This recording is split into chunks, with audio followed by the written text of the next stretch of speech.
Welcome to my channel. আমি অনির্বাণ ভট্টাচার্য। আজ আমি রিভিউ করবো বুলবুলার 3 টিজারটা।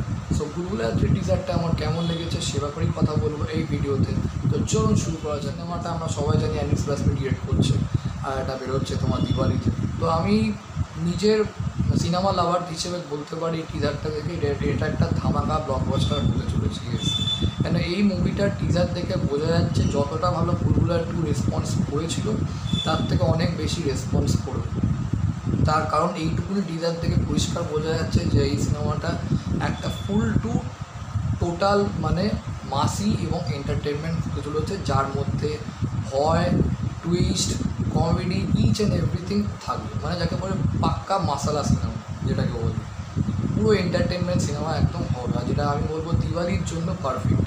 সো খুব ভালো একটা এন্টারটেনমেন্ট হওয়া মুভি হতে চলেছে এটা আমি মনে করি। তো টিজারটা আমরা ফার্স্টেই কী দেখতে পাচ্ছি, যেখানে একটা বিশাল বড় মানে মহল মতো দেখানো হচ্ছে, যার বাইরে সব যে হেডল্যাম্পগুলো নিভে যাচ্ছে, কোনো একটা বুলবুলার 2 এর মতনই বলবো। এবং আস্তে আস্তে সেই জায়গাটা দেখানো হচ্ছে যেখানে তোমার তালা বন্ধ করে মন্ত্রমুগ্ধ করে ভেতরে আত্মাটাকে আটকে রাখানো হয়েছে। অ্যান্ড দেন তারপর বিদ্যাবারণের যে ডায়লগগুলো ব্যাকগ্রাউন্ডে আসছে, যে এত সাহস তোর কী করে হয়, হ্যাঁ, যে আমার সিংহাসন ওকে দেওয়ার। দেন একটা রাজাকে দেখা যাচ্ছে যে আমরা তাকে ভেতরে টেনে নিচ্ছি ওই বন্ধ করা ঘরটাতে। আর একটা যদি কেউ নোটিস করে থাকে যে একটা আগুন যেটা জ্বলছে ওটা কিন্তু একটা হিস্টোরিক্যাল কোনো ফটো রাজারা ছবি হবে, সেটা আগুন জ্বালিয়ে দিয়েছে। এবার সেটা কে জ্বালাচ্ছে, কেন জ্বালাচ্ছে, সেটা তো পরে ট্রেলার দেখলে বোঝা যাবে। এবং যেভাবে বিদ্যাবালনের যে ওই সিনটা, মানে তোমার চেয়ারটা এরকম ধরে তুলে দিল, এবং তার চেয়েও মানে ওই সিনটা থেকে পুরো নস্টালজিক হয়ে গেছি। বুলবুলাতে যে সিনটা ছিল বিদ্যাবালন খাটটা তুলেছিল যেভাবে, এবং যে সিন ওই সিনটা দেখে পড়ছে মানে চিনিয়ে বোঝা ভয় পেয়ে গেছিলো প্রচণ্ড।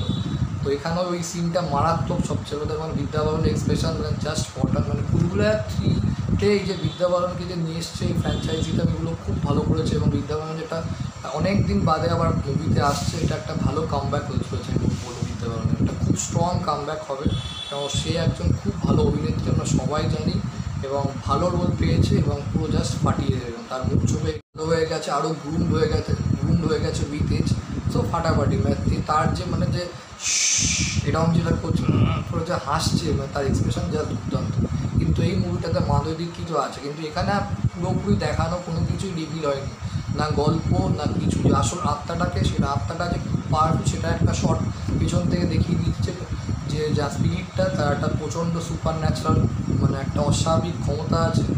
নিশ্চয়ই ব্ল্যাক ম্যাজিকের দ্বারা বোঝা যাচ্ছে একদম সমস্ত কাকের যে একটা তোমার মানে মহলটাকে ঘিরে ফেলেছে সেই সিনটা দেখেই, এবং তার একটা অদ্ভুত ক্ষমতা আছে। এবং যে শর্টগুলো যেভাবে নিয়েছে সেটা খুব ভালো, এবং production value looks very impressive আমি বলবো। এবং একটা সুন্দর মানে একটা ভয়ের স্পুকি একটা ব্যাপার তৈরি করার চেষ্টা হয়েছে।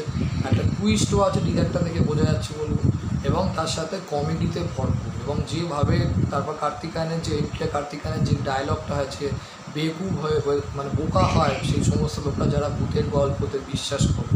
তো কার্তিক আয়ন আবার ব্যাক করবে আমরা বুঝতেই পারছি, তার লাস্ট সিনেমাটা অতটা বক্স অফিসে চলেনি, তো তার জন্য এই মুভিটা হিট হওয়াটাও খুব দরকার। আমি মনে করি এটা হিট হয়েও যাবে। আর তারপর লাস্টে যে সিনটা কমেডিটা, সেটা তো পুরো এপিক হয়ে জাস্ট ফাটাফাটি। তো একটা টোটাল পুরো ফুল টু মাস এন্টারটেনমেন্ট মুভি হতে চলেছে। এটা হচ্ছে বক্স অফিসে আমি 100% ওটা ভালো রেসপন্স করবেই করবে, আর একদম রাইট টাইমে বেরোবো। মানে এই দিওয়ালির জন্য একটা পারফেক্ট গিফট বলবো, যারা মানে হরার প্লাস কমেডি জেনরা যারা মুভি ভালোবাসে তাদের জন্য খুব ভালো একটা উপহার হয়ে চলেছে এই বুলবুলার 3 সিনেমাটা। তো টিজারটা আমার বেশ ভালো লেগেছে, খুবই মানে মজাদার, প্লাস তার সাথে যেভাবে ভয়ের এলিমেন্টগুলো যেভাবে দেখানো হয়েছে, এখনও পর্যন্ত টিজার দেখে যেটুকুনি মনে হয়েছে ইটস ভেরি ইমপ্রেসিভ, খুব ভালো। আর সবচেয়ে বড় কথা, সমস্ত কিছু জিনিস এইটুকুনির মধ্যে আলাদা আলাদা করে দেখালেও কিন্তু খুব ভালোভাবে হাইলাইট করে দেখানো হয়েছে। ঠিক তিতলিকেও বোঝা যাচ্ছে একটা গানের সিনে তাকেও ইন্ট্রোডাকশন করিয়ে দিয়েছে, এবং গানটা একটা রোম্যান্টিক ট্র্যাক, ওটা বোঝা যাচ্ছে অনেকটা কার্তিক গান কিয়ারা আদবানির যেরকম ভাবনা না, সে যে গানটা ছিল একটা তার মতনই একটা ভালো গান হয়ে চলেছে। সো ইটস আ গুড বলবো আমার কাছে। So thank you so much. এই ভিডিওতে এটাই বলা ছিল। ভিডিওটা ভালো লাগে লাইক করুন, কমেন্ট করুন, চ্যানেলটাকে অবশ্যই সাবস্ক্রাইব করে দেবেন ফর ফিউচার আপডেট।